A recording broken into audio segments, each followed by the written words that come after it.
বিএনপির কোনো চালাকি বাংলাদেশে টিকবে না। বিএনপির সমস্ত অপচেষ্টা জয় বাংলা করে দিবে এরা। এই যে শক্তি বাড়াচ্ছে, বাংলাদেশের রাজনীতিতে নজিরবিহীন এবং অবিশ্বাস্য ঘটনা ঘটিয়ে দিচ্ছে সাবেক শিবির। সাবেক শিবির কি করতে যাচ্ছে, কি করছে, আপনি শুনলে অবাক হবেন। আমি অনেক আগে বলতাম যে বাংলাদেশের একদিন প্রধানমন্ত্রী হবেন বাংলাদেশের সাবেক শিবির।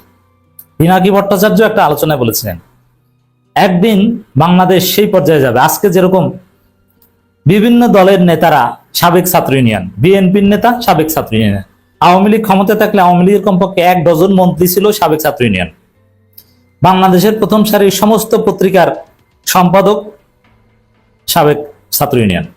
বিএনপি ক্ষমতা আসলে, এখন বিএনপি ক্ষমতা মির্জা ফখরুল থেকে শুরু করে অনেক মন্ত্রী আছে সাবেক ছাত্র ইউনিয়ন।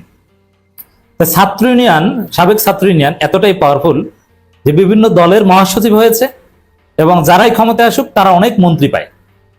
এবং বাংলাদেশের সবচেয়ে পাওয়ারফুল পত্রিকা যারা রেজিম চেঞ্জ করতে পারে, প্রথম আলো ডেইলি স্টারের সম্পাদক দুইজনেই সাবেক ছাত্র ইউনিয়ন।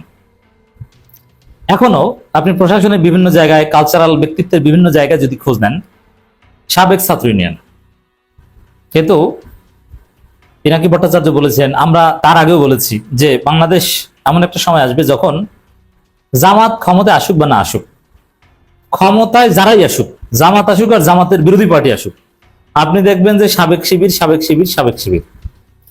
এই যে প্রথম আলো ডেইলি স্টারের সম্পাদক একদিন সাবেক শিবির হবে, এই কথাটা লিখে রাখেন। আমি বাঁচি বা না বাঁচি, এই বক্তব্য রেকর্ড থাকবে। প্রথম আলো ডেইলি স্টারের সম্পাদক হবে একদিন সাবেক শিবির। বাংলাদেশের প্রভাবশালী অনেকগুলো গুরুত্বপূর্ণ রাজনৈতিক দলের প্রধান অলরেডি সাবেক শিবির হয়েছে। অনেক এমপি সাবেক শিবির হয়েছে, জামাত না কিন্তু সাবেক শিবির এমপি অভাব নাই এই পার্লামেন্টে। বিএনপিতে আছে, এনসিপিতে আছে। দর্শক, বিএনপি পন্থী তারেক রহমানের প্রেস সচিব, উপদেষ্টা, অমুক তমুক নানান কিছুর মধ্যে সাবেক শিবির আছে। বিএনপির এমপি আছে সাবেক শিবির, একদম চিহ্নিত না। এর চাইতে বেশি কিছু বললাম না। বিভিন্ন গোয়েন্দা সংস্থা, সেনাবাহিনীর ঊর্ধ্বতন বিভিন্ন জায়গায় সাবেক শিবির, সাবেক শিবির। এখন পরিস্থিতি যেদিকে যাচ্ছে, এই সাবেক শিবিররা বাংলাদেশের সামনে ক্ষমতা আসবে। এই সাবেক শিবির জামাতের জন্য কখনো চূড়ান্তভাবে ক্ষতিকর হবে না, বরং এটা জামাতেরই একটা খেলা হবে। তবে আধিপত্য থাকবে সাবেক শিবির। এমনকি জামাতকে তো সাবেক শিবির বলতে, এক শিবির বলতে যা বোঝাই, নন জামাত, এক শিবির বলতে এখানে বোঝাই যে একসময় শিবির করতো কিন্তু এখন জামাত করে না। এরা জামাতকেও প্রভাবিত করে। এই যে জামাতের ব্যাপক সংস্কার হয়েছে 2026 সালে 12 ফেব্রুয়ারি নির্বাচনকে কেন্দ্র করে, এটাও সাবেক শিবিরের অবদান। এবং অনেক সাবেক শিবির জামাতে এসেছে। এই শিশির মনিরা কিন্তু জাস্ট এক শিবির ছিল, এর মানে জামাত ছিল না। তারা কিন্তু এখন জামাত করে। ডক্টর জাহিদুর রহমান, এরকম অনেকে আছেন শিবিরের সাবেক কেন্দ্রীয় সভাপতি ছিলেন, কিন্তু জাস্ট এক শিবির পরিচয় নিয়ে থাকতেন, তারা জামাত করতেন না। এখন তারা জামাতের বড় বড় নেতা। তো দর্শক, আর একটা ঘটনা ঘটছে, যে ঘটনাটা বাংলাদেশে যার কোনো নজির নেই এবং অনেকটা অবিশ্বাস্য। এনসিপি বিরাট শক্তি নিয়ে আসতে যাচ্ছে। এখন মনে করতে পারেন যে এনসিপির যদি অতিশক্তি হয়ে যায় এটা আবার জামাতের জন্য ক্ষতিকর কিনা। না, এনসিপি যে বিরাট শক্তি নিয়ে আসতে যাচ্ছে, এরা জামাতেরই পারপাস সার্ভ করবে, কিংবা জামাতের জন্য কখনো ক্ষতিকর হবে না। আমার দেশে এই বিষয়টা রিপোর্ট করেছে এবং এটা সত্য। শক্তি বাড়াচ্ছে এনসিপি, যুক্ত হচ্ছেন জুলাই নেতারা। এই যে শক্তি বাড়াচ্ছে এনসিপি, এতটা শক্তি বাড়াচ্ছে, ক্ষমতায় আসার মুক্ত শক্তি বাড়াচ্ছে। নাহিদ ইসলাম একটা কথা বলেছিল, আগামী 10 বছরের মধ্যে এনসিপি ক্ষমতায় আসবে, যদি না আসতে পারি রাজনীতি ছেড়ে দিব। হ্যাঁ, এনসিপি 10 বছর পর ক্ষমতা আসবে। 5 বছর পর ক্ষমতা আসবে জামাত, তারপরে জামাত এনসিপি বিভক্ত হয়ে যাবে, তারপরে ক্ষমতা আসবে এনসিপি। আমার প্রেডিকশন এটা। দর্শক, এনসিপি শক্তি বাড়াচ্ছে সাবেক শিবিরকে নিয়ে, এবং এই সাবেক শিবির এরা জামাতের জন্য মারাত্মক বিধ্বংসী কেউ না। কারো কারোর সাথে সাময়িক একতলাপ থাকতে পারে, কিন্তু ইসলামের প্রতি তাদের একটা টান আছে এবং থাকবে।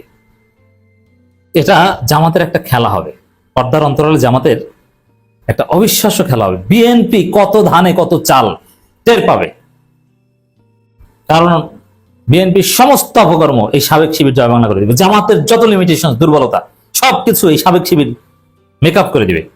যেমন জামাত বিরোধী দল হিসেবে অনেক জায়গায় বিরোধিতা করতে পারছে না, এই দুর্বলতা সেই দুর্বলতা।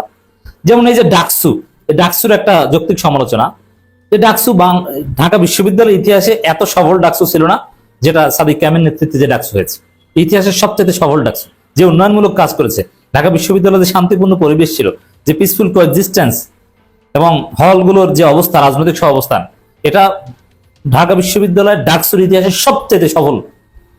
কিন্তু তারপরও এই উন্নয়নমূলক কাজগুলো করেছে শিবিরের নিজেদের টাকা দিয়ে, বিশ্ববিদ্যালয় কোনো বাজেট দিতে পারেনি। এখন শিবির ডাকসু কেন আন্দোলন করে বিশ্ববিদ্যালয়কে বাজেট দিতে বাধ্য করতে পারে নাই? এটা একটা ব্যর্থতা। এই সব কাজ আবার জামাত শিবির ভালো পারে না। এগুলো আবার ওই সাবেক শিবির যারা জামাত না করে অন্য দল করবে তারা পারবে। অতএব জামাতের বিরাট সুশৃঙ্খল সংগঠিত শক্তি তো আছেই, আর এই সাবেক শিবিরের ক্রিয়েটিভিটি। তো দর্শক, এই যে শক্তি বাড়াচ্ছে, কাদেরকে নিয়ে শক্তি বাড়াচ্ছে? সব সাবেক শিবির। এবং শিবিরের ডমিনেন্স এনসিপিতে আরো বাড়ছে, এবং আরো বেশি সাবেক শিবির এমপি হওয়ার চান্স থাকবে। এবং এই বিষয়টা এরকম দাঁড়িয়েছে যে স্টুডেন্ট লাইফে শিবির করতে হবে। তুমি ভবিষ্যতে এনসিপি বিএনপি করার চিন্তা করতে পারো, কিন্তু স্টুডেন্ট লাইফে শিবির করো, মিনিমাম শিবিরের সাথী হও। বাবা, তুমি বিশ্ববিদ্যালয়ে পড়ো, শিবিরের সাথী হও, তারপরে তুমি অন্য দলে যাও, তোমার জীবন পাল্টে যাবে। জাস্ট তুমি শিবিরের সাথী ছিলা, সদস্য হতে পারলে তো আরো ভালো।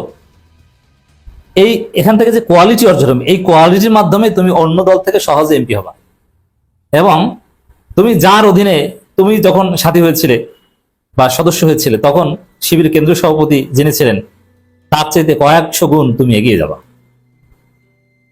এতে শিবিরের প্রতি মানুষের আকর্ষণ আরো বাড়বে।